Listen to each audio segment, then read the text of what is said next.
Bismillahirrahmanirrahim. Assalamualaikum warahmatullahi wabarakatuh.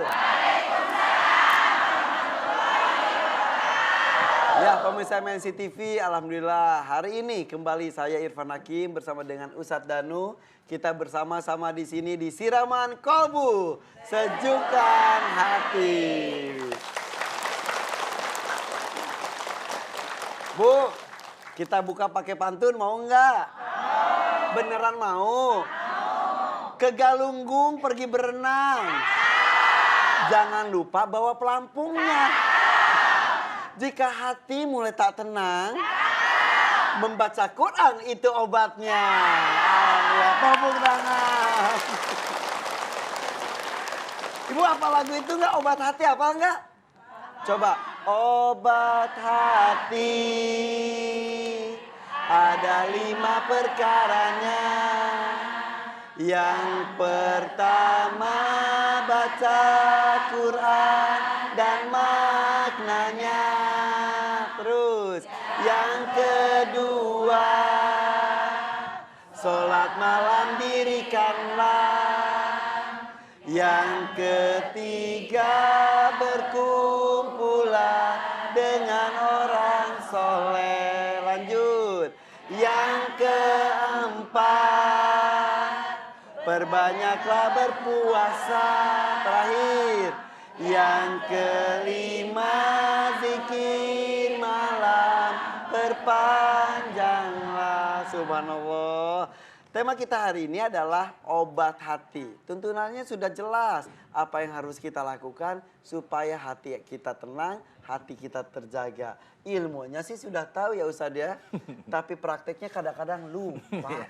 Kadang-kadang hati tetap gusar, gundah gulana. Silakan Ustadz.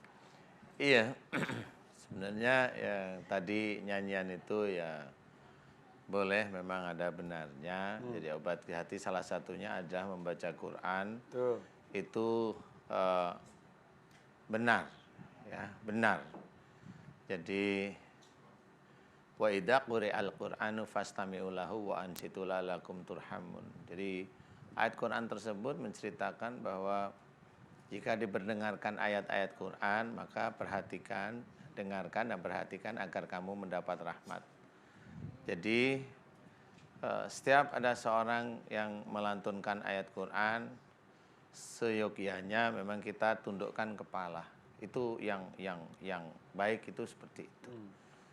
Jadi jangan sampai ada seseorang membaca ayat Quran, belum selesai ayatnya langsung ngecablak ya. Itu nggak boleh. Jadi tundukkan kepala, walaupun itu dia nanti ngartiinya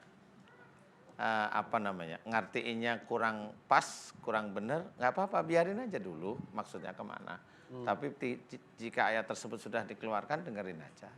Ya. Sudah tahu, dengerin aja maksudnya kemana nih, orang ini mau ngomong mau kemana gitu. Nah, itu akan menjadi obat hati. Al-Quran diturunkan oleh Allah Ta'ala dalam bahasa Arab.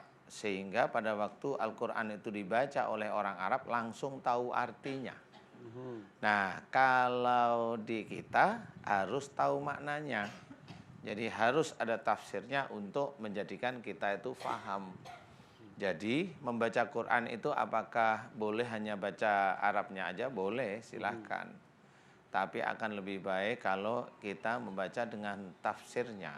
Terjemah dan juga tafsir. Ya, terjemah dan tafsirnya. Sehingga pada waktu kita belajar beneran itu tahu yang dimaksudkan oleh Allah Ta'ala itu apa. Jadi ngerti dasarnya. Kalau Quran itu dasarnya sudah baku, sudah nggak bisa dikotak-katik lagi, itu dari Allah Ta'ala. Nah, disitulah kalau pada waktu kita membaca Quran dan tahu artinya atau tahu tafsirnya, itu kita paham bahwa banyak sekali kekurangan-kekurangan yang masih kita kerjakan. Ya. Banyak sekali kekurangan yang kita kerjakan itu sangat banyak sekali. Nah, disitulah yang akhirnya terjadilah apa yang dikatakan syifa atau obat.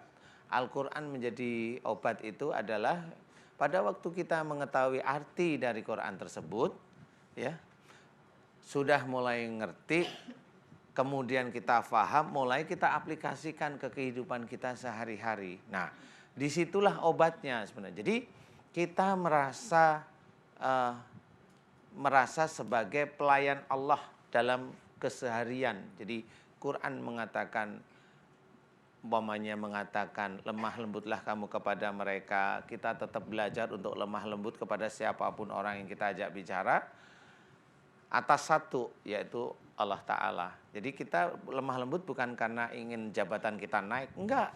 Kita lemah lembut karena ada kepentingan. Ada kepentingan, enggak, itu duniawi. Nah, lemah lembutnya ini enggak akan, kalau lemah lembut yang kita hanya untuk jabatan kita naik, atau kita itu cengar-cengir dengan atasan kita, menghamba ceritanya ya, itu tidak akan dinilai oleh Allah Ta'ala nanti di akhirat, nggak ada nilainya sama sekali. Jabatannya dapat tapi pahalanya nggak dapat. Gitu Dunianya dapat tapi pahala di akhirat nggak akan dapat. Betul. Ya, nah inilah yang harus kita ketahui, yang namanya obat hati itu nanti akan kita rasakan sehatnya di akhirat.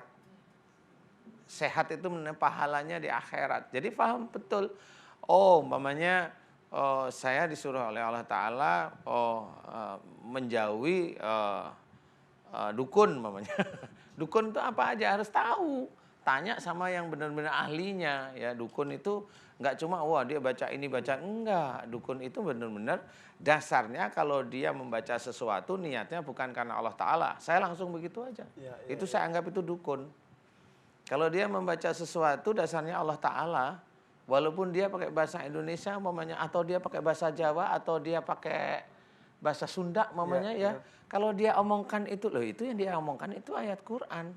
Ya sudah, kita hormati. Begitupun sebaliknya, walaupun pakai ayat Al-Quran, tapi tidak hanya untuk untuk Allah ya sama, itu salah juga jadinya. Nah, disinilah sebenarnya bahwa obat hati ini bukan obat secara fisik. Makanya kita, kalau ada orang sakit kan kadang-kadang saya bilang begini, sering marah sama suami gitu ya, sering marah sama orang tua, dia bilang iya.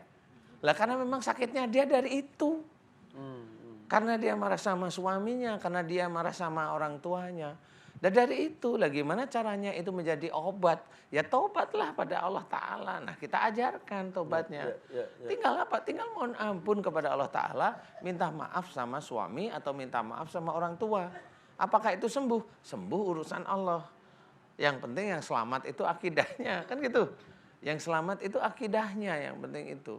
Jadi sembuh itu urusan Allah.